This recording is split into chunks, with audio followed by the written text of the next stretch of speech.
ರತ್ನಾಕರಾಧೋತಪದಾಂ ಹಿಮಾಲಯ ಕಿರೀಟಿನೀಂ ಬ್ರಹ್ಮರಾಜಶಿರತ್ನಾಢ್ಯಾಂ ವಂದೇ ಭಾರತ ಮಾತರ. ಕ್ಷೇತ್ರದ ಗ್ರಾಮ ದೇವತೆಯ ಪಾದರವಿಂದಗಳಲ್ಲಿ ಶರಣಾಗತಿಯನ್ನು ಬೇಡ್ತಾ, ಕ್ಷೇತ್ರದ ಎಲ್ಲ ದೇವದೇವರುಗಳ ಗುರುಗಣ್ಯರ ಪಾದರವಿಂದಗಳಿಗೆ ಶರಣಾಗತಿಯನ್ನು ಬೇಡ್ತಾ, ವ್ಯಾಸಪೀಠದ ಮೇಲೆ ಆಸನರಾಗಿರುವಂಥ ವಿದ್ಯುತ್ ಗಣ್ಯರಿಗೆ, ನೆರೆದಿರುವಂಥ ಎಲ್ಲ ನೆಚ್ಚಿನ ದೇಶಭಕ್ತ ಬಾಂಧವರಿಗೆ, ಮಾತಾ ಭಗಿನಿಯರಿಗೆ, ಅಕ್ಕ ಅಣ್ಣಂದಿರಿಗೆ, ಇಡೀ ಕಾರ್ಯಕ್ರಮದಲ್ಲಿ ನಮಗೆ ಸಹಕಾರ ನೀಡ್ತಾ ಇರುವಂಥ ಆರಕ್ಷಕ ಬಂಧುಗಳಿಗೆ, ಪತ್ರಕರ್ತ ಬಾಂಧವರಿಗೆ ಹಾಗೂ ಎಲ್ಲ ಕಿರಿಯರ ಪಾದಗಳಿಗೆ ನನ್ನ ಹಣೆ ಇಚ್ಚಿ ನಮಸ್ಕರಿಸ್ತೇನೆ. ನನ್ನ ನೆಚ್ಚಿನ ಬಂಧುಗಳೇ, ಕಾರ್ಯಕ್ರಮಕ್ಕೆ ಬಂದಾಗ ಬಹಳ ಸಂತೋಷ ಆಯಿತು. ಅದರಲ್ಲೂ ನಿಮ್ಮ ಸೂಡಿ ಗ್ರಾಮಕ್ಕೆ ಬಂದಾಗ ಇನ್ನೂ ಸಂತೋಷ ಆಯಿತು. ಕಾರಣ, ಈ ಸೂಡಿ ಗ್ರಾಮದ ಇತಿಹಾಸವನ್ನು ಹಿರಿಯರು ಹೇಳ್ತಿದ್ರು. ನಾವು ಇವತ್ತಿಗೂ ಕೂಡ ನಮ್ಮ ದೇಶ, ಪರಂಪರೆ, ಇತಿಹಾಸವನ್ನು ನೋಡಿದಾಗ ಕಾರ್ಯಕ್ರಮದಲ್ಲಿ ಸೇರುವಂಥ ತಾಯಿಂದರ ಸಂಖ್ಯೆ ನೋಡಿ ಬಹಳ ಸಂತೋಷ ಆಯಿತು. ಕಾರ್ಯಕ್ರಮದಲ್ಲಿ ಸೇರಬೇಕಾಗಿರೋದು ಹೆಣ್ಣು ಮಕ್ಕಳು, ಅದರಲ್ಲೂ ಧಾರ್ಮಿಕ ಸಭಾ ಕಾರ್ಯಕ್ರಮ. ಯಾಕೆಂದರೆ ನಮ್ಮ ಭಾರತದ ಇತಿಹಾಸವನ್ನು ತೆಗೆದು ನೋಡಿದಾಗ ನಮ್ಗೆ ಅರ್ಥ ಆಗುತ್ತೆ. ನಾನು ಈ ಕ್ಷಣ ನಿಮ್ಮ ಮುಂದೆ ನಿಂತು ಒಮ್ಮೆ ಮೊಘಲರ ರಾಣಿಯರನ್ನು ನೆನಪಿಸ್ಕೊಳ್ಳಿದ್ರೆ ನಮ್ಮ ಕಣ್ಣು ಯಾವ ಭಾವಚಿತ್ರ ಬರುತ್ತೆ? ಅಲಂಕಾರ ಮಾಡಿ ವಜ್ರ ವೈಡೂರ್ಯ ತೊಟ್ಟು ತನ್ನ ಅರಮನೆಗೆ ಸೀಮಿತವಾಗಿ ಕೂತಿರುವಂಥ ಹೆಣ್ಣು ಮಗಳ ಭಾವಚಿತ್ರ ನಮಗೆ ನೆನಪಾಗ್ಬೋದು. ನಾನು ಈ ಕ್ಷಣ ನಿಮಗೆ ಬ್ರಿಟಿಷರ, ಇಂಗ್ಲಿಷರ ರಾಣಿಯರನ್ನು ನೆನಪಿಸ್ಕೊಳ್ಳಿ, ಯಾವ ಭಾವಚಿತ್ರ ಕಣ್ಣಿಗೆ ಬರುತ್ತೆ? ಅಲಂಕಾರ ಮಾಡಿ ಕೈಗೊಂದು ಗುಲಾಬಿ ಹಿಡ್ಕೊಂಡು ತನ್ನ ಅಂತಃಪುರಕ್ಕೆ ಸೀಮಿತವಾಗಿ ಕೂತಿರುವಂಥ ಹೆಣ್ಣು ಮಗಳ ಭಾವಚಿತ್ರ ನಮಗೆ ನೆನಪಾಗ್ಬೋದು. ಅದೇ ನಾನು ಈ ಕ್ಷಣ ಒಮ್ಮೆ ಭಾರತದ ರಾಣಿಯರನ್ನ, ಹಿಂದೂ ಧರ್ಮದ ರಾಣಿಯನ್ನು ನೆನಪಿಸ್ಕೊಳ್ಳಿ ಅಂದರೆ ನಮ್ಮ ಕಣ್ಣು ಮುಂದೆ ಅಲಂಕಾರ ಮಾಡಿ ವಜ್ರ ವೈಡೂರ್ಯ ತೊಟ್ಟು ಅರಮನೆ ಅಂತಃಪುರಕ್ಕೆ ಸೀಮಿತವಾಗಿ ಕೂತಿರುವಂಥ ಹೆಣ್ಣು ಮಗಳ ಭಾವಚಿತ್ರ ನೆನಪಾಗೋದಿಲ್ಲ. ಬದಲಿಗೆ ಬಿಚ್ಚುಗತ್ತಿ ಹಿಡಿದು, ಕಚ್ಚೆ ಸೀರೆ ತೊಟ್ಟು, ಠಾಕರೆ ಕತ್ತನ್ನು ಕತ್ತರಿಸಿ, ತನ್ನ ಅಗಸಿ ಬಾಗಿಲನ್ನೇ ತಾಕಿ, ತಾಕತ್ತಿದ್ರೆ ನನಗೆ ಯುದ್ಧಕ್ಕೆ ಬನ್ನಿ ಅಂತ ಕರೆಸಿದಂತ ಕಿತ್ತೂರಿನ ರಾಣಿ ಚೆನ್ನಮ್ಮನಂತ ಹೆಣ್ಣು ಮಕ್ಕಳು ನಮಗೆ ನೆನಪಾಗ್ತಾರೆ. ಕಾರಣ, ನಾವು ನಮ್ಮ ಪರಂಪರೆಯಲ್ಲಿ ತಯಾರು ಮಾಡಿದಂಥ ಹೆಣ್ಣು ಮಕ್ಕಳೇ ಅಂಥವರು. ನಮ್ಮ ಪರಂಪರೆಯಲ್ಲಿ ತಯಾರಾದ ಹೆಣ್ಣು ಮಕ್ಕಳು ಎಂಥವರು?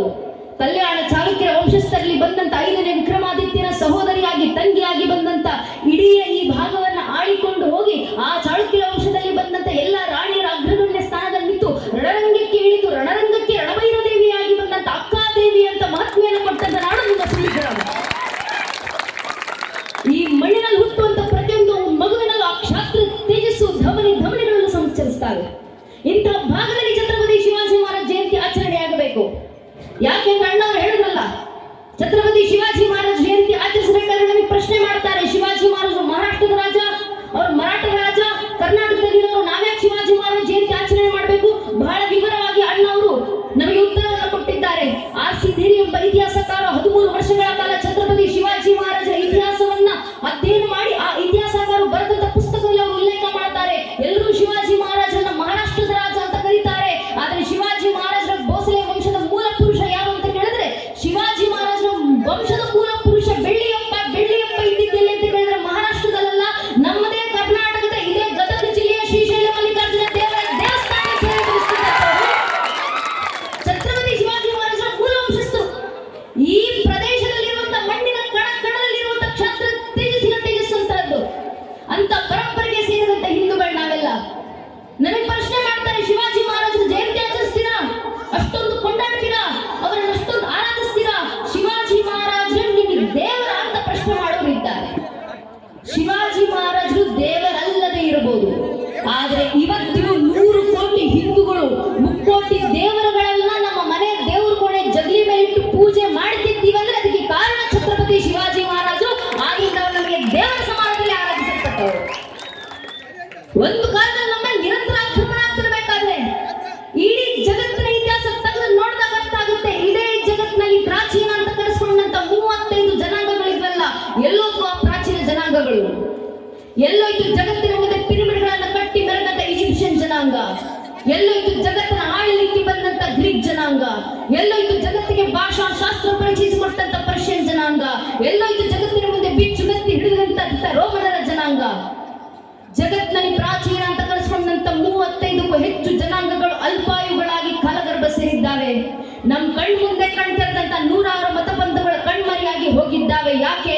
ಒಂದೇ ಒಂದು ಕಾರಣ, ತಮ್ಮ ಮೇಲಾದಂತ 10, 20, 30, 40, 50 ವರ್ಷಗಳ ಕಾಲದ ಒಂದೇ ಒಂದು ಪರಕೀಯ ಜನಾಂಗದ ದಾಳಿಯನ್ನು ತಡೆಯುವಷ್ಟು ಸಾಮರ್ಥ್ಯ ಇಲ್ಲದೆ ಆ ಪ್ರಾಚೀನ ಅಂತ ಕರೆಸ್ಕೊಂಡಂತ ಜನಾಂಗಗಳೆಲ್ಲ ಮಣ್ಣಲ್ಲಿ ಮಣ್ಣಾಗಿ ಇತಿಹಾಸ ಪುಟಗಳಿಂದ ಅಳಿಸಿ ಹೋದ್ವು. ಆದ್ರೆ ನಮ್ಮ ಸನಾತನ ಹಿಂದೂ ಧರ್ಮದ ಮೇಲೆ 10, 20, 40, 50 ವರ್ಷ ಅಲ್ಲ,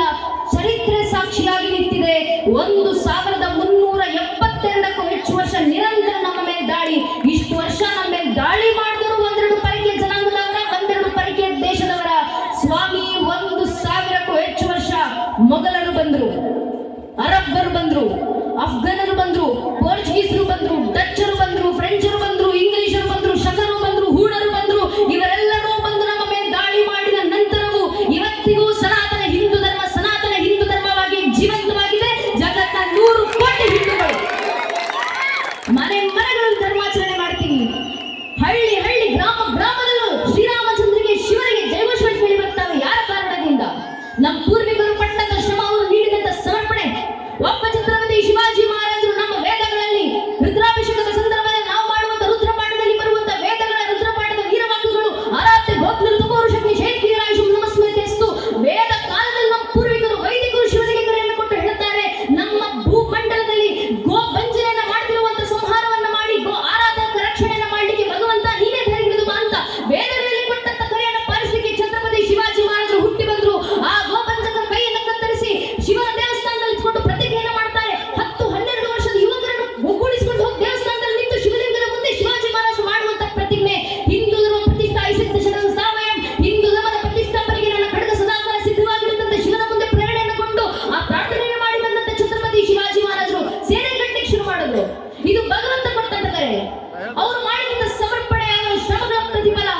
ತಾಯಿ ಜಿಜಾಬಾಯಿ ಅಂತ 106 ಜನ ತಾಯಿದ್ರು, ಶಿವನೆಲೆ ಕೋಟೆ ತೀರದ ತಾಯಿದ್ರು, ಕೂತು ತಾಯಿ ಭವಾನಿಗೆ ಪೂಜೆಯನ್ನು ಸಲ್ಲಿಸ್ತಾರೆ, ವ್ರತಗಳನ್ನು ಮಾಡ್ತಾರೆ, ತಾಯಿಗೆ ಶ್ಲೋಕಗಳನ್ನು ಹೇಳಿ ಬೇಡ್ಕೊಳ್ತಾರೆ. ತಾಯಿ, ನೀನು ದುರ್ಗೆ ಕಣಮ್ಮ, ನೀನು ಭಾರತಿ, ನೀನು ತುಳಜ ಭವಾನಿ, ನೀನು ಅಂಬ ಭವಾನಿ, ನೀನು ಬಂಜೆ ಅಲ್ಲ. ನಿನ್ನ ದೇವಸ್ಥಾನಗಳು ನಾಶವಾಗಿ ಹೋಗ್ತಿದ್ದಾವೆ. ಕೊಲ್ಲಾಪುರದಲ್ಲಿ ತಾಯಿ ಮಹಾಲಕ್ಷ್ಮಿ ದೇವಸ್ಥಾನ ನಾಶ ಆಗ್ತಿದೆ, ಪಂಡರಿಪುರದಲ್ಲಿ ಪಾಂಡುರಂಗನ ದೇವಸ್ಥಾನ ನಾಶವಾಗಿ ಹೋಗ್ತಿದೆ. ನಮ್ಮ ದೇವಸ್ಥಾನಗಳೆಲ್ಲ ನಾಶವಾಗ್ತಿರುವಂತ ಸಂದರ್ಭದಲ್ಲಿ ನಿನ್ನ ಕ್ಷೇತ್ರ ಉಳಿಸ್ಕೊಳ್ಳಿಕ್ಕೆ, ನಿನ್ನ ಭಕ್ತರನ್ನ ಜೀವಂತವಾಗಿ ಇಡಲಿಕ್ಕೆ ನಿನ್ನ ಒಂದು ಅಂಶವನ್ನ ನನಗೆ ಮಗನಾಗಿ ಕರುಣಿಸಿಕೊಡಮ್ಮ, ಆತನಿಂದ ಧರ್ಮ ರಕ್ಷಣೆ ಆಗಲಿ. ತಾಯಿಗಳು ಕೂತು ಪ್ರಾರ್ಥನೆಯನ್ನು ಮಾಡ್ತಾರೆ. ತಾಯಿಗಳು ಮಾಡಿದ ಪ್ರಾರ್ಥನೆಯ ಸರಿ ಸಂದರ್ಭಕ್ಕೆ ಸಂತ ರಾಮದಾಸರ ಮುಂದೆ ನಿಂತು ಭಕ್ತರು ಒಂದು ಪ್ರಶ್ನೆ ಮಾಡ್ತಾರೆ. ನಮ್ಮ ದೇಶದಲ್ಲಿ ಯಾವ ಪರಿಸ್ಥಿತಿ ಬಂದಿದೆ? ಯಾವ ಭಾರತ ದೇಶದಲ್ಲಿ ಹಿಂದೂ ಧರ್ಮ ಹುಟ್ಟಿತೋ, ಯಾವ ಭಾರತ ದೇಶದಲ್ಲಿ ಹಿಂದೂ ಧರ್ಮ ಬೆಳೀತೋ, ಇದೇ ದೇಶದಲ್ಲಿ ನಮ್ಮ ಧರ್ಮ ಪಾಲನೆ ಮಾಡ್ಬೇಕಂದ್ರೆ ಇನ್ಯಾವುದೋ ಮೊದಲಿಗೆ ನಾವು ಜಾಜಿಯ ಕಂದಾಯ ಕಟ್ಟಬೇಕು. ನಮ್ಮ ದೇವಸ್ಥಾನಗಳು ಉಳಿಸ್ಕೊಳ್ಬೇಕಂದ್ರೆ ನಾವು ರಕ್ತದರ್ಪಣೆಯನ್ನ ಮಾಡಬೇಕು. ನಮ್ಮ ಮಕ್ಕಳಿಗೆ ಪರಂಪರೆ ಹೇಳಿಕೊಡಬೇಕಂದ್ರೆ ಯುದ್ಧಗಳು ನಡಿಬೇಕು. ನಮ್ಮ ದೇಶದಲ್ಲಿ ನಮ್ಮ ಧರ್ಮ ಪಾಲನೆ ಮಾಡಲಿಕ್ಕೆ ಇಷ್ಟೆಲ್ಲ ಅಡಚಣೆಗಳು ಇದ್ದಾಗ ಮುಂದಿನ ಪೀಳಿಗೆ ತನ್ನ ಹಿಂದೂ ಅಂತ ಹೇಳಿಕೊಳ್ಳಿಕ್ಕೆ ಜೀವಂತವಾಗಿರುತ್ತಾ, ನಮ್ಮ ಧರ್ಮ ಉಳಿಯುತ್ತಾ? ಈಗ ನಮ್ಮ ಧರ್ಮ ರಕ್ಷಣೆಗೆ ಯಾರು ಬರ್ತಾರೆ? ಸಂತ ರಾಮದಾಸರು ಹೇಳಿದಂತ ಮಾತು, ಯಾವಾಗೆಲ್ಲ ಧರ್ಮನಾಶದ ಅಂಚಿಗೆ ಬಂದು ನಿಲ್ಲುತ್ತೋ ಆಗೆಲ್ಲ ಧರ್ಮದ ಪುನರ್ ಪ್ರತಿಷ್ಠಾಪನೆಗೋಸ್ಕರ ಆ ಭಗವಂತನೇ ಒಂದಲ್ಲ ಒಂದು ಅವತಾರದಲ್ಲಿ ಅವತರಿಸಿ ಬರ್ತಾನೆ. ಅದೇ ಒಂದು ಅವತಾರ ಜಗತ್ತಲ್ಲಿ ಆಗ್ಲಿಕ್ಕಿದೆ. ಆ ಒಂದು ಅವತಾರ ಧರೆಗಿಳಿಯಲಿ, ಆ ಒಂದು ಅವತಾರ ಧರೆಗಿಳಿಯಲಿ. ಸೂರ್ಯ ಚಂದ್ರರು ಇರುವ ಕಾಲದವರೆಗೂ ಪ್ರತಿಯೊಬ್ಬ ಹಿಂದೂ ತನ್ನ ಹೃದಯ ಮಂದಿರದಲ್ಲಿ ಆತನ ಸಿಂಹಾಸನದಲ್ಲಿ ಇರಿಸಿಕೊಂಡು ಆತನ್ನು ಆರಾಧಿಸ್ತಾರೆ. ಅದೇ ಸಂದರ್ಭದಲ್ಲಿ ಸಂತ ರಾಮದಾಸರು ಆಡಿದಂತ ಭವಿಷ್ಯವಾಣಿ, ತಾಯಿಯಂದಿರು ಮಾಡಿದ ವ್ರತ ಎಲ್ಲವೂ ಸಮೀಕರಣಗೊಂಡು ನಮ್ಮ ಪೂರ್ವಿಕರ ತಪಸ್ಸಿನ ತೇಜಸ್ಸಿನ ಪ್ರತಿಫಲವಾಗಿ ಒಬ್ಬ ಶಿವಾಂಶ ಸಂಭೂತನ ಸ್ವರೂಪವಾಗಿ ನಮ್ಮ ಕಾವ್ಯ ಪುರಾಣಗಳಲ್ಲಿ ವರ್ಣನೆಗೆ ಸಿಲುಕಿರುವಂತ ಅಭಿಜಾತ ನಾಯಕನ ಸಕಲ ಸದ್ಗುಣಗಳ ಮೂರ್ತಿಯ ಸಾಕಾರ ಸ್ವರೂಪವಾದಂತ ನರಸಿಂಹನ ಮೂರ್ತಿಯಾಗಿ ಒಬ್ಬ ಛತ್ರಪತಿ ಶಿವಾಜಿ ಮಹಾರಾಜ ಶಿವನೇ ಕೋಟೆಯಲ್ಲಿ ಬರ್ತಾರೆ. ಒಬ್ಬ ಶಿವಾಜಿ ಮಹಾರಾಜರು ಬಂದು ನಮ್ಮ ರಕ್ಷಣೆಯನ್ನು ಮಾಡಿಕೊಳ್ತಾರೆ. ಶಿವಾಜಿ ಮಹಾರಾಜರಂತ ವೀರರು ತಮ್ಮ ಸಮರ್ಪಣೆಯನ್ನು ಗೈದು ಉಳಿಸಿರುವಂತ ಸನಾತನ ಧರ್ಮ ಇವತ್ತು ನಮ್ಮ ಕೈಯಲ್ಲಿದೆ. ನಮ್ಮ ಕೈಯಲ್ಲಿರುವಂತ ಧರ್ಮ ಉಳಿಸಿ ಮುಂದಿನ ಪೀಳಿಗೆಗೆ ತಲುಪಿಸುವುದು ನಮ್ಮ ಕರ್ತವ್ಯ. ಈಗ ಪ್ರಶ್ನೆ ಬರೋದು, ನಮ್ಮ ಕಾಲದಲ್ಲಿ ನಾವು ಹೇಗೆ ಧರ್ಮ ರಕ್ಷಣೆ ಮಾಡಬೇಕು? ಪ್ರಶ್ನೆಗೆ ಉತ್ತರವನ್ನ ಯುಗಗಳ ಹಿಂದೆ ಕುರುಕ್ಷೇತ್ರದ ರಣರಂಗದಲ್ಲಿತ್ತು ಅರ್ಜುನನ ಮೂಲಕ ಶ್ರೀಕೃಷ್ಣ ಪರಮಾತ್ಮ ಭಗವದ್ಗೀತೆ 4ನೇ ಅಧ್ಯಾಯದ 7ನೇ ಶ್ಲೋಕದಲ್ಲಿ ಇಡೀ ಹಿಂದೂ ಸಮಾಜಕ್ಕೆ ಮಾರ್ಗದರ್ಶನ ಕೊಡುತ್ತಾರೆ. ಯದಾ ಯದಾ ಈ ಧರ್ಮಸ್ಯ ಗ್ಲಾನಿರ್ಭವತಿ ಭಾರತಃ ಅಭ್ಯುತ್ಥಾನಮ ಧರ್ಮಸ್ಯ ದದಾತ್ಮರುಜಾಮ್ಯಂ ಪರಿತ್ರಾಣಾಯ ಸಾಧನ ವಿನಾಶ ದುಷ್ಕೃತ ಧರ್ಮ ಸಂಸ್ಥಾಪನಾರ್ಥಾಯ ಸಂಭವಾಮಿ ಯುಗೆ ಯುಗೆ. ಯುಗ ಯುಗಕ್ಕೂ ಧರ್ಮ ರಕ್ಷಣೆಗೆ ನಾನೇ ಅವತರಿಸಿ ಬರ್ತೀನಿ. ಆದ್ರೆ ಕಲಿಯುಗದಲ್ಲಿ ಧರ್ಮ ರಕ್ಷಣೆಗೆ ಯಾವ ಅವತಾರ? ಕೃಷ್ಣ ಪರಮಾತ್ಮ ಹೇಳ್ತಾರೆ, ಕಲಿಯುಗದ ಅಂತ್ಯದಲ್ಲಿ ಕಲಿಕೆ ಅವತಾರ. ಆದ್ರೆ ಕಲಿಯುಗ ನಡೀತಾ ಇರಬೇಕಾದ್ರೆ ಕಲಿಯುಗದೊಳಗೆ ದೇಶ ಧರ್ಮ ರಕ್ಷಣೆಗಿರೋದು ಒಂದೇ ಒಂದು ಅವತಾರ, ಅದು ಸಂಘೇ ಶಕ್ತಿ ಕಲಿಯುಗೆ. ಸಂಘಟಿತ ಬಲದಿಂದ ಮಾತ್ರ ಕಲಿಯುಗದಲ್ಲಿ ಧರ್ಮ ರಕ್ಷಣೆ ಆಗ್ಲಿಕ್ಕೆ ಸಾಧ್ಯ. ಆದ್ರಿಂದ ಸಂಘಟಿತರಾಗಿ ಬನ್ನಿ ಹಿಂದೂ ಸಮಾಜ. ಛತ್ರಪತಿ ಶಿವಾಜಿ ಮಹಾರಾಜರು ಮಾಡಿದ ಮೊಟ್ಟ ಮೊದಲ ಕೆಲಸ ಅದು ಸಂಘಟನೆ. 10-12 ವರ್ಷದ ಹುಡುಗ ಛತ್ರಪತಿ ಶಿವಾಜಿ ಮಹಾರಾಜರು ಹಿಂದೂಗಳನ್ನ ಸಂಘಟಿಸ್ತಾರೆ. ನಗರದಲ್ಲಿ ಅವ್ರಿಗೆ ಬೆಂಬಲ ಸಿಗ್ತದೆ ಕಾಡಿನಂತ ಹೊರಟರು, ಆಟ ಆಡ್ಕೊಳ್ತಾ ಇದ್ದಂತ ಮಾಳವಿಕರ ಹುಡುಗರನ್ನ ಸಂಘಟಿಸಿದ್ರು. ಆ ಮಕ್ಕಳಲ್ಲಿ ಆಟ ಆಡಿಸ್ತಾ ಧರ್ಮನಿಷ್ಠತೆಯನ್ನು ತುಂಬಿಸಿ ಬೆಳೆಸಿದಂತ ಆ ಪುಟ್ಟ ಹುಡುಗರು ಶಿವಾಜಿ ಮಹಾರಾಜರು ಯಾವ ರೀತಿ ತಯಾರು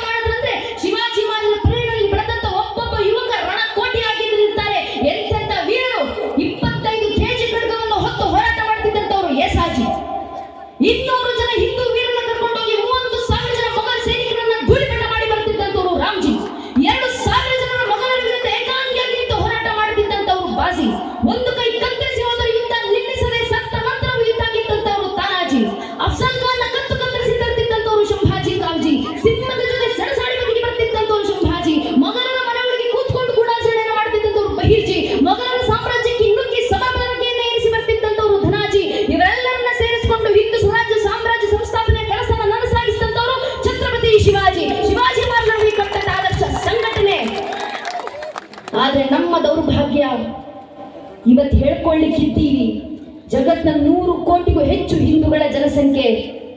ಆದ್ರೆ ಅದರಲ್ಲಿ ಒಬ್ಬ ಹಿಂದುವಿನ ಮುಂದೆ ನಿಂತಿವತ್ತು ನೀನ್ ಯಾರಪ್ಪ, ನೀನ್ ಯಾವ ಸಮಾಜಕ್ಕೆ ಸೇರಿದವನು, ನಿನ್ನ ಪರಿಚಯ ಏನು ಅಂತ ಕೇಳಿದ್ರೆ ಹಿಂದುವಿನ ಬಾಯಿನಲ್ಲಿ ಧರ್ಮದ ಹೆಸರು ಬರೋಕ್ಕೂ ಮುಂಚೆ ಜಾತಿ ಹೆಸರು ಬಂದಿರುತ್ತೆ.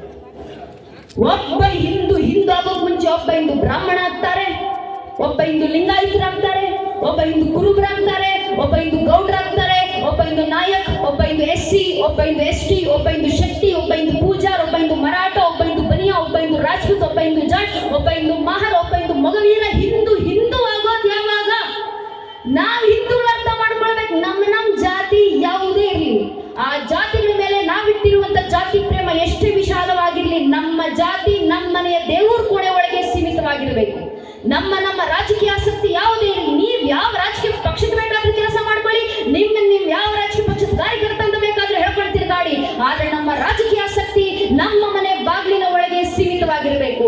ಪ್ರತಿಯೊಬ್ಬ ಹಿಂದೂ ತನ್ನ ಮನೆಯ ದೇವ್ರ ಕೋಣೆ ದಾಟಿ ಮನೆಯ ವಸ್ತು ಬಿಟ್ಟು ಹೊರಗೆ ಬರಬೇಕಾದ್ರೆ ಜಾತಿ, ಉಪಜಾತಿ, ಮತ, ಪಂಥ, ಪಂಗಡ, ಕುಲ, ಗೋತ್ರ, ರಾಜಕೀಯ ಆಸಕ್ತಿ, ತತ್ವ, ಸಿದ್ಧಾಂತ ಎಲ್ಲವನ್ನ ಮರೆತು ಹೆಗಲ ಮೇಲೊಂದು ಕೇಸರಿ ಶಾಲು, ಹಣೆ ಮೇಲೆ ಕೇಸರಿ ತಿಲಕ ಇಟ್ಕೊಂಡು ನಾವೆಲ್ಲ ಹಿಂದೂ, ನಾವೆಲ್ಲ ಒಂದು ಅನ್ನೋ ಕಾರಣ ನನಗಿಟ್ಟಾಗ ಮಾತ್ರ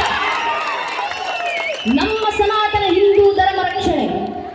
ಇದು ಛತ್ರಪತಿ ಶಿವಾಜಿ ಮಹಾರಾಜರು ಕೊಟ್ಟಂತ ಆದರ್ಶ. ಧರ್ಮ ಸಂಘಟನೆ ಆಗಬೇಕಾ, ಧರ್ಮ ರಕ್ಷಣೆ ಆಗಬೇಕಾ, ಜಾತಿ, ಮತ, ಪಂಥ, ಪಂಗಡ ಎಲ್ಲ ಆಸಕ್ತಿಗಳನ್ನು ತೊರೆದು ಹಿಂದೂ ಧರ್ಮ ಏಕಛತ್ರಾಚಾರ್ಯರಿಗೆ ಸಂಘಟಿತರಾಗಿ ಬಂದು ಹಿಂದೂ ಧರ್ಮಕ್ಕೋಸ್ಕರ ಏಕಕಂಠ ಸ್ವರೂಪವಾಗಿ ಹರ ಹರ ಮಹಾದೇವನ ಘೋಷಣೆಯೊಂದಿಗೆ ಬಂದು ಜಾಗೃತರಾಗಿ ಶಿವಾಜಿ ಮಹಾರಾಜರು ಕೊಟ್ಟ ಆದರ್ಶ. ಶಿವಾಜಿ ಮಹಾರಾಜ ಸೇನೆಯಲ್ಲಿದ್ದ ಒಬ್ಬೊಬ್ಬರು ಬಲಿದಾನಗೊಂಡಿದ್ದ ಆ ಕಾರಣಕ್ಕೋಸ್ಕರ ಅಲ್ಲ. ಪನ್ನಹಾಳಗಡದ ಕೋಟೆಯಲ್ಲಿ ಶಿವಾಜಿ ಮಹಾರಾಜರು ಸಿಲುಕಿದ್ದಾರೆ. ಎದುರುಗಡೆ ಪನ್ನಹಾಳಗಡದ ಕೋಟೆ ಸುತ್ತಮುತ್ತ ಬಿಜಾಪುರದ ಸಿದ್ದಿ ಜೋಹರ್ನ 12,000 ಜನ ಮೊಘಲರ ಸೇನೆ ಮುತ್ತಿಗೆ ಹಾಕಿ ನಿಂತಿದೆ. 5 ತಿಂಗಳ ಮುತ್ತಿಗೆ ತೆರವಾಗಿಲ್ಲ. ಮಳೆಗಾಲದ ಕಾಲ ಒಳಗಡೆ ಇದ್ದಂತ ಊಟ, ತಿಂಡಿ, ದಿನಸು, ಕುಡಿಯುವಂತ ನೀರು ಎಲ್ಲವೂ ಕೂಡ ಖಾಲಿ ಆಗ್ತಾ ಹೋಗ್ತಿದೆ. ಕೋಟೆ ಹೊರಗಿದ್ದ ಒಂದು ತುತ್ತು ಅನ್ನ, ಒಂದೇ ಒಂದು ಹನಿ ನೀರನ್ನ ಬಿಡ್ಲಿಕ್ಕೆ ಸಿದ್ದಿ ಜೋಹರ್ನ 12,000 ಜನ ಮೊಘಲರ ಸೇನೆ ಬಿಡ್ತಿಲ್ಲ. ಒಳಗಡೆ ಶಿವಾಜಿ ಮಹಾರಾಜ ಕೋಟೆ ಒಳಗಡೆ 600 ಜನ ಹಿಂದೂ ಒಂದಿಗೆ, ಹೊರಗಡೆ 12,000 ಜನ ಮೊಘಲರ ಸೇನೆ. ಸಿದ್ದಿ ಜೋಹರ್ ನಿರ್ಧಾರ ಮಾಡ್ತಾನೆ, 5 ತಿಂಗಳು ಕಳೆದಿದೆ ಮುತ್ತಿಗೆ ಹಾಕಿ, ಒಂದು ಶಿವಾಜಿ ಮಹಾರಾಜ ಕೋಟೆ ಒಳಗಡೆ ಉಳ್ಕೊಂಡ್ರೆ ಹಸಿವಿನಿಂದ ಸಾಯ್ಬೇಕು, ಕೋಟೆಯಿಂದ ಹೊರಗೆ ಬಂದ್ರೆ 12,000 ಜನ ಮೊಘಲರ ಸೇನೆ ಕತ್ತಿಗೆ ಸಿಲುಕಿ ಸಾಯಬೇಕು. ಹೇಗೆ ಉಳಿತಾರೆ ಶಿವಾಜಿ ಮಹಾರಾಜ? ಒಳಗಡೆ ಇದ್ದಂತ ಶಿವಾಜಿ ಮಹಾರಾಜ ಪನ್ಹಾಳಗಡದ ಕೋಟೆ ಒಳಗೆ ವೃತ್ತಿಯಿಂದ ಕ್ಷೌರಿಕರು, ನಾವೀಗ ಹೇಳುವಂತ ಸವಿತಾ ಸಮಾಜಕ್ಕೆ ಸೇರಿದಂತ ವ್ಯಕ್ತಿ ಶಿವ ಕಾಶಿದ್ ಛತ್ರಪತಿ ಶಿವಾಜಿ ಮಹಾರಾಜರಿಗೆ ಎದುರಿಗೆ ಬರ್ತಾರೆ. ಬಂದು ಹೇಳ್ತಾರೆ, ಮಹಾರಾಜರೇ, ನಾನು ನೋಡ್ಲಿಕ್ಕೆ ನಿಮ್ಮ ರೀತಿಯ ಇದ್ದೀನಿ, ನನ್ನ ಮುಖದ ಚೇಹರೆ, ನನ್ನ ದೇಹ ಆಕಾರ ಎಲ್ಲವೂ ನಿಮ್ಮ ರೀತಿಯಲ್ಲೇ ಇದೆ. ನಿಮ್ಮ ರಾಜಮುದ್ರೆಗಳನ್ನು ನನಗೆ ಕೊಡಿ, ನಾನು ನಿಮ್ಮ ರಾಜಮುದ್ರೆಗಳನ್ನ ಕೈಯಲ್ಲಿ ಧರಿಸಿ, ನಿಮ್ಮ ವಸ್ತ್ರವನ್ನ ಧರಿಸಿ ನಾನು ಕೋಟೆಯಿಂದ ಹೊರಗೆ ಸಂಧಾನವನ್ನು ಹೊತ್ತುಕೊಂಡು ಶಿಬಿರಕ್ಕೆ ಹೋಗ್ತೀನಿ. ಕೋಟೆ ಸುತ್ತಮುತ್ತ ಇರುವಂತಹ ಮೊಘಲರ ಮುತ್ತಿಗೆ ತೆರವಾಗುತ್ತೆ. ಆ ಕ್ಷಣ ನೀವು ಕೋಟೆಯನ್ನು ಬಿಟ್ಟು ಹೊರಗೆ ತಪ್ಪಿಸಿಕೊಂಡು ಹೋಗಿ. ಶಿವಾಜಿ ಮಹಾರಾಜರು ನಗ್ತಾ ಪ್ರಶ್ನೆ ಮಾಡಿದ್ರು, ನನ್ನ ಹೆಸರು ಹೇಳ್ಕೊಂಡು ನಾನು ಅಂತ ಕೋಟೆಯಿಂದ ಹೊರಗೆ ಹೋಗ್ತೀಯಾ? ಹೊರಗೆ ಹೋದ ಕೂಡಲೇ ನಿನ್ನ ಪರಿಸ್ಥಿತಿ ಏನಾಗುತ್ತಪ್ಪ? ಶಿವ ಕಾಶಿದ್ದವರು ಹೇಳ್ತಾರೆ, ನನ್ನನ್ನು ಸಾಯಿಸ್ತಾರೆ. ಆದ್ರೆ ಹುಟ್ಟಬೇಕಾದ್ರೆ ಶಿವ ಕಾಶಿದ್ದಾಗಿ ಹುಟ್ಟಿದ್ದೀನಿ, ಸಾಯ್ಬೇಕಾದ್ರೆ ಛತ್ರಪತಿ ಶಿವಾಜಿ ಆಗಿ ಸಾಯ್ತೀನಿ. ಇದಕ್ಕಿಂತ ಪುಣ್ಯದ ವಿಚಾರ ಇನ್ನೇನು ಸಿಗ್ಲಿಕ್ಕೆ ಸಾಧ್ಯ ಜೀವನದಲ್ಲಿ ಅಂತ ಮರಣವನ್ನ ಮಹಾನ್ ನಗಮೆ ಅಂತ ಒಪ್ಪಿ ಶಿವ ಕಾಶಿದ್ದಂತ ಹಿರಿಯರು ಛತ್ರಪತಿ ಶಿವಾಜಿ ಮಹಾರಾಜರಿಗೋಸ್ಕರ ಬಲಿದಾನವನ್ನು ನೀಡಲಿಕ್ಕೆ ಹೋಗ್ತಾರೆ. ಕೋಟೆಯಿಂದ ಹೊರಗೆ ಬಂದ್ರು. ಶಿವ ಕಾಶಿದ್ದವರು ಬಂದ ಕೂಡಲೇ ಶಿವಾಜಿ ಮಹಾರಾಜರು ಬಂದ್ರು ಅಂತ ಭ್ರಮೆಗೊಂಡು ಸಿದ್ದಿ ಜೋಹರ್ನ 12 ಜನ ಸೈನಿಕರು ಶಿವ ಕಾಶಿದ್ದನ್ನ ಬಂಧನೆಯನ್ನ ಮಾಡ್ತಾರೆ. ಅವರಿಗೆ ಕೆಲವು ಕ್ಷಣದಲ್ಲಿ ಗೊತ್ತಾಗುತ್ತೆ ಬಂದಿರೋದು ಶಿವಾಜಿ ಮಹಾರಾಜರನ್ನ, ಶಿವ ಕಾಶಿದ್ ಸಾಮಾನ್ಯ ವ್ಯಕ್ತಿ ಅಂತ. ಅವರನ್ನ ಫಸಲ್ ಖಾನ್ ಅದೇ ಕಾಲದಲ್ಲಿ ಅವರನ್ನ ಸಾಯಿಸ್ತಾರೆ. ಉಳಿದಂತ ಶಿವಾಜಿ ಮಹಾರಾಜರು 600 ಜನ ಸೈನಿಕರೊಂದಿಗೆ ಪನ್ಹಾಳಗಡದ ಕೋಟೆಯನ್ನು ಬಿಟ್ಟು ವಿಶಾಲಗಡದ ಅಡಿಗೆ ಹೋಗ್ಲಿಕ್ಕೆ ಶುರು ಮಾಡ್ತಾರೆ. ನಿಂತಂತ ಬಾಜಿ ಪ್ರಭು ದೇಶಪಾಂಡೆ ತಕ್ಷಣ ಅದೇ ಜಾಗದಲ್ಲಿ ನಿಂತು ಹೇಳ್ತಾರೆ, ಗಡ್ಕಿಂಡಿ ಹತ್ರ, ಶಿವಾಜಿ ಮಹಾರಾಜರೇ, ಎದುರುಗಡೆಯಿಂದ 12,000 ಜನ ಮೊಘಲರ ಸೇನೆ ಬರ್ತಿದೆ, ನಾವಿರೋದು 600 ಜನ. ವಿಶಾಲಗಡಕ್ಕೆ ತಲುಪೋದ್ರ ವೇಳೆಗೆ ಅಲ್ಲಿ ಇರೋದು ಶಿವಾಜಿ ಅಲ್ಲ, ಶಿವ ಕಾಶಿದ್ ಅಂತ ಅವರಿಗೆ ಗೊತ್ತಾದ ಕೂಡ ನಮ್ಮನ್ನ ಅಟ್ಟಿಸಿಕೊಂಡು ಬರ್ತಾರೆ. ನಾವ್ ಯಾರು ಉಳಿಲಿಕ್ಕೆ ಸಾಧ್ಯ ಇಲ್ಲ. ನೀವೊಂದು ಕೆಲಸ ಮಾಡಿ, 600 ಜನ ಸೈನಿಕರಲ್ಲಿ 300 ಜನ ಹಿಂದೂ ವೀರರನ್ನ ನೀವು ಕರ್ಕೊಂಡು ವಿಶಾಲಗಡಕ್ಕೆ ಹೋಗಿ, 300 ಜನ ಹಿಂದೂ ವೀರರನ್ನ ಕೈ ಕೊಟ್ಟು ಹೋಗಿ ಸಾಕು. ಈ ಗಡಕಿಂಡಿಯ ಕೋಟೆಯ ನದಿಯನ್ನ ದಾಟಿ ಒಬ್ಬ ಮೊಘಲ್ ಸೈನಿಕನ ಉಸಿರು ಕೂಡ ಆ ಕಂಡ ಕಣವನ್ನ ತಲುಪದೇ ಇರೋಗಿ ನಾನು ನೋಡ್ಕೊಳ್ತೀನಿ ಅಂತ ಒಬ್ಬ ಬಾಜಿ ಪ್ರಭು ದೇಶಪಾಂಡೆ 300 ಜನ ಹಿಂದೂ ವೀರರೊಂದಿಗೆ ಗಡಕಿಂಡಿಯಲ್ಲಿ ನಿಂತಾರೆ. ಎದುರುಗಡೆಯಿಂದ 12,000 ಜನ ಸೈನಿಕರಲ್ಲಿ ಒಂದು ಸೇನೆ ಮತ್ತೊಂದು ದಿಕ್ಕಿಗೆ ಹೋಯಿತು. ಉಳಿದಂತ 6,000 ಜನ ಸಿದ್ದಿ ಜೋಹರ್ನ ಸೇನೆ ಎದುರುಗಡೆಯಿಂದ ಬರ್ತಿದೆ. ಬೆಳಗಿನ ಜಾವ 4 ಗಂಟೆ ಹೊತ್ತು ಬಾಜಿ ಪ್ರಭು ದೇಶಪಾಂಡೆ ಒಬ್ಬರು, ಜೊತೆಗೆ 300 ಜನ ಹಿಂದೂ ವೀರರು, ಎರಡೂ ಕೈಯಲ್ಲಿ ಬಾಜಿ ಪ್ರಭು ದೇಶಪಾಂಡೆ ಕೊಟ್ಟಿದ್ದಾರೆ. ಎಲ್ಲಾ